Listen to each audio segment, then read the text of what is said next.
शरीर स्वस्थ ठेवण्यासाठी, बॉडी बनवण्यासाठी प्रोटीन्स, विटॅमिन्सची गरज असते। अनेक जण त्यासाठी आहारासोबत सप्लिमेंट सुद्धा घेतात।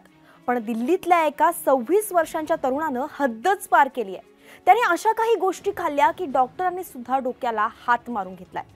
नेमकं काय प्रकरण जाणून घेऊया या व्हिडिओच्या माध्यमातून। दिल्लीचं सर गंगाराम हॉस्पिटल, या हॉस्पिटलमध्ये एका 26 वर्षाच्या तरुणाला घेऊन त्याचे कुटुंबीय दाखल झाले। उलटी आणि पोटाच्या दुखण्यानं तो तरुण बेजार झाला होता। डॉक्टरांनी जेव्हा त्या तरुणाला तपासलं तेव्हा एक धक्कादायक प्रकार समोर आला। त्या तरुणाच्या पोटात होती तब्बल 39 नाणी आणि 37 लोहचुंबक। शारीरिक विकासासाठी झिंकची गरज असते। हे झिंक नाणी आणि चुंबकामध्ये असतं असं या तरुणानं कुठेतरी वाचलं होतं आणि या बहादरानं थेट नाणी आणि चुंबकच गेले। पण जेव्हा त्याला त्रास होऊ लागला तेव्हा मात्र प्रकरण गंभीर बनलं।